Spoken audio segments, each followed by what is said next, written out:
So ayun mga pogi, nagbabalik na naman ang number 1 pogi ng Nueva Ecija at nakita nyo nagbibihis ako at kasi papasok na ako sa akin trabaho.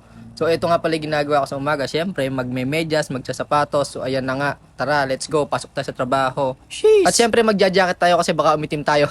So wala na nga pala tayo puputi kahit na gawin natin. So ito nga pala nagja-jacket ako kasi nakamotor lang naman tayo papasok ng trabaho. At ito nga pala aking belt bag, immortal nga pala to. Immortal, baka naman. Napakaganda ng belt bag na to, dito lahat nakalagay ng aking mga gamit. Cellphone, pitaka, lahat ng pwede lagay dyan nilalagay ko. Kasi syempre meron din tayong backpack kasi nandito yung mga kapote natin saka yung mga pantakip sa motor. So ito nga pala yung helmet natin. Sheesh, so tara, let's go. At ito nga pala si Debo, gusto sumama sa akin pero sorry, di ka makakasama sa akin. At ito naman yung isang alaga ko na si Butchan. So ayan, nakakulong siya, di ba? At ito nga pala ng aking mama, so hindi na ako nakapagpaalam, sumigaw ako diyan kasi malakas yung sound niya, hindi niya ako narinig. At kung mapapansin niyo, meron nga pala kang hawak na brown envelope at ito yung sa kapatid ko, kasi naiwan niya. At ito nga pala yung mga motor ng pinsang ko at dito ako nakikiparada. Ito nga para si Chin at ito nga pala si Snipey. So sasakyan muna natin ngayon si Chin at ito cold start pa lang nito ngayong umaga. So ito, halika, lagay na natin tong susi at di ako makapag-video ng maayos kasi may hawak akong envelope. So ayan, nilagay ko na nga yung susi at paandarin natin kasi hindi pa siya napapaandar simula kaninang umaga. So ayun, halika.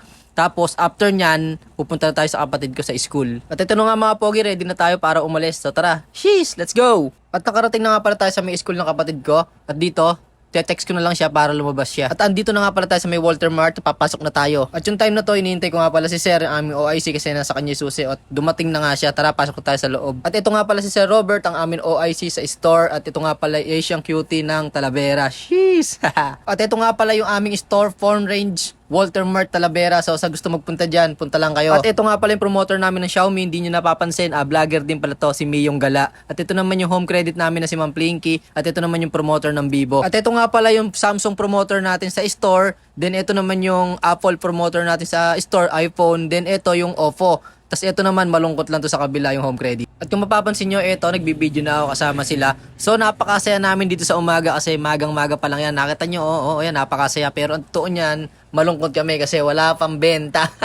So ayan, shoutout nga pala sa mga kasamahan ko. At ito, kararating nga lang pala ng Oppo promoter. At ito na nga, wala pa rin kaming benta hanggang sa ngayon kasi maga pa lang yan. Sa mga gustong mag-inquire at gustong bumili ng mga cellphone, meron din kaming home credit and credit card. So puntahan nyo lang kami dito sa may store, Phone Range Walter Mart Talavera at i-assist namin kayo. So yun lang, sheesh!